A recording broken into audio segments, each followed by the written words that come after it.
بسم اللہ الرحمن الرحیم۔ السلام علیکم۔ ایک دفعہ سلطان صلاح الدین ایوبی کو جاسوسوں نے خبر دی کہ سلطان معظم رینالڈ بادشاہ کے قبضے میں ایک ایسا مسلمان قبیلہ ہے جس میں جو بھی سپاہی شہید ہو تو رینالڈ بادشاہ کے سپاہی رینالڈ بادشاہ کے حکم کے مطابق شہیدوں کو دفن نہیں کرنے دیتے بلکہ اسے جلا دیتے ہیں۔ وہ کہتے ہیں کہ اگر تم نے اس قبیلے میں رہنا ہے تو تمہیں ہماری روایات کے مطابق چلنا ہوگا۔ یہ سن کر سلطان بڑا پریشان ہوا کیونکہ اس سے پہلے سلطان صلاح الدین ایوبی رینالڈ بادشاہ کے ساتھ معاہدہ کر چکا تھا جس کے مطابق بادشاہ اور سلطان معظم آپس میں جنگ نہیں کر سکتے تھے۔ جب سلطان نے اس قبیلے کے بارے میں مزید پوچھا کہ اس قبیلے کا سردار بادشاہ کے سامنے اپنے حقوق کی بات نہیں کرتا تو سپاہی نے کہا، حضور ہماری خبر کے مطابق اس قبیلے کا سردار بادشاہ کی بیعت کرتا ہے اور وہ ہر بات اسی کی مانتا ہے۔ وہ کہنے کو مسلمان ہے لیکن وہ پیروی غیر مسلم بادشاہ رینالڈ کی کرتا ہے۔ یہ سن کر سلطان صلاح الدین ایوبی نے کہا کہ جب سردار غیر مسلم ہو تو پھر اس کے قبیلے کے لوگ مسلمان کیسے ہو سکتے ہیں؟ جاسوس نے کہا، سلطان معظم آپ کی بہادری، ایمان اور سخاوت کے قصے سن کر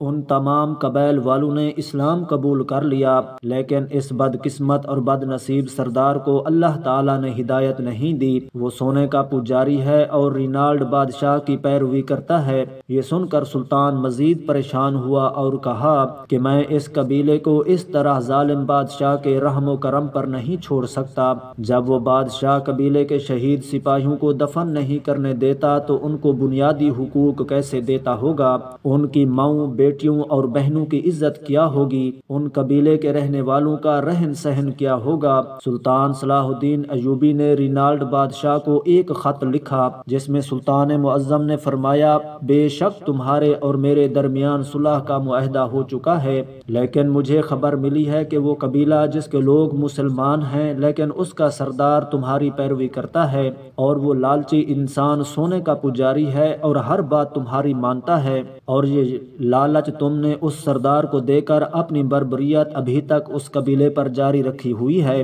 اور میری معلومات کے مطابق اس قبیلے کے شہید سپاہیوں کو تمہارے سپاہی دفن بھی نہیں کرنے دیتے بلکہ جلا دیتے ہیں۔ اگر تم نے یہ کام آج کے بعد نہیں روکا تو میں بھی بھول جاؤں گا کہ تمہارے اور میرے درمیان کوئی معاہدہ ہوا تھا۔ جب یہ خط بادشاہ نے پڑھا تو اسی وقت اپنا قاصد سلطان صلاح الدین ایوبی کے پاس بھیجا اور کہا، ہمارے بادشاہ نے آپ کو دعوت دی ہے اور کہا ہے کہ آپ آج رات کا کھانا میرے پاس کھائیں اور اس قبیلے کے بارے میں بیٹھ کر صبر و تحمل سے بات کریں گے۔ پہلے تو سلطان صلاح الدین ایوبی غصے سے لال ہو گیا کہ میں کیسے اس بدبخت بادشاہ کے ساتھ بیٹھ کر کھانا کھا سکتا ہوں جو اسلام کا سب سے بڑا دشمن ہے۔ پھر تھوڑی دیر سوچنے کے بعد سلطان نے کہا کہ یہاں بات مظلوموں اور غریبوں کی ہے، اگر میں نہ گیا تو اس معاہدے کی آڑ میں وہ ظالم بادشاہ اس قبیلے والوں پر اسی طرح ظلم ڈھاتا رہے گا۔ سلطان نے اس قاصد کو کہا کہ آج رات میں کھانے کے لیے بادشاہ کے محل میں ضرور تشریف لاؤں گا۔ ادھر بادشاہ نے بڑے بڑے کھانوں کا انتظام کروایا، اور جب شام کا وقت ہوا تو سلطان اپنے 2 سپاہیوں کے ساتھ محل پہنچے۔ رینالڈ بادشاہ نے کہا، سلطان معظم سب سے پہلے آپ کھانا کھا لیں، اس کے بعد اس قبیلے کے بارے میں بات کریں گے۔ بادشاہ سلطان صلاح الدین ایوبی کے سامنے بیٹھ گیا۔ سلطان سمجھ چکا تھا کہ اگر بات صرف قبیلے کی ہوتی تو رینالڈ مجھے خط کے ذریعے بھی پیغام دے سکتا تھا، لیکن دعوت پر بلانا اس کی کوئی نہ کوئی چال ہے۔ ادھر بادشاہ نے سلطان معظم کے لیے ایک منصوبہ تیار کر رکھا تھا۔